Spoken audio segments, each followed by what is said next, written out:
Good morning. जब आप ये पत्र पढ़ रहे होंगे तब मैं नहीं होऊंगा।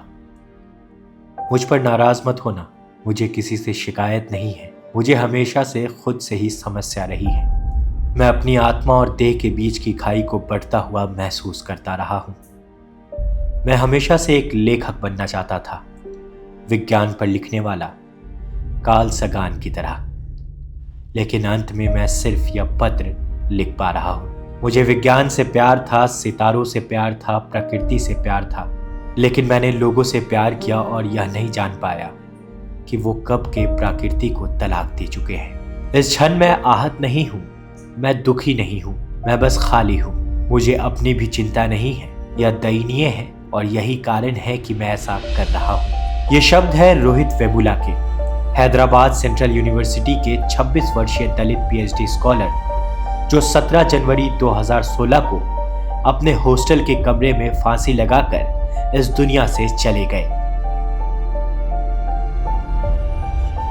अपनी जान लेने से पहले रोहित ने एक पत्र छोड़ा, जिसमें उनकी अंदरूनी बेचैनी, समाज के प्रति उनके अनुभव और उनकी नाउम्मीदी की झलक साफ नजर आई। रोहित वेमुला हैदराबाद यूनिवर्सिटी में अंबेडकर स्टूडेंट एसोसिएशन के सदस्य थे। उन्होंने कैंपस में दलित छात्रों के अधिकार और न्याय की आवाज उठाई, लेकिन यह उनकी आवाज को दबाने की कोशिशों का ही नतीजा था कि जुलाई 2015 से उन्हें और 4 अन्य छात्रों को निलंबित कर दिया गया। उन पर एबीवीपी नेता पर कथित हमले का आरोप लगाया गया।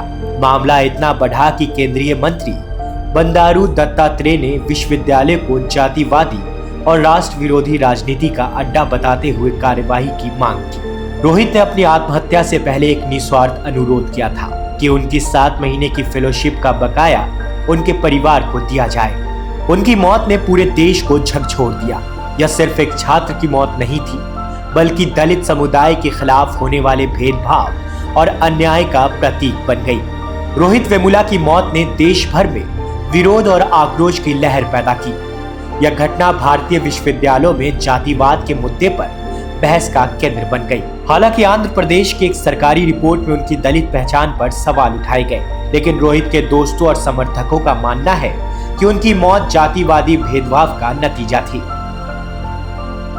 आज 17 जनवरी 2025 रोहित वेमुला की मौत के 9 साल बाद भी उनका पत्र, उनके शब्द और उनकी लड़ाई भारतीय समाज को यह सोचने पर मजबूर करते हैं कि क्या हम सच में एक समान और न्यायपूर्ण समाज की ओर बढ़ रहे हैं। रोहित ने अपने पत्र में लिखा था कि लोग मुझे कायर कहेंगे, स्वार्थी भी और मूर्ख भी, लेकिन मुझे कोई फर्क नहीं पड़ता। लेकिन आज उनकी आवाज लाखों लोगों के संघर्ष का प्रतीक बन चुकी है। रोहित वेमुला अब एक नाम नहीं बल्कि एक प्रतीक है, एक ऐसा प्रतीक जो हमें यह सोचने पर मजबूर करता है कि समानता और न्याय की लड़ाई अभी खत्म नहीं हुई है।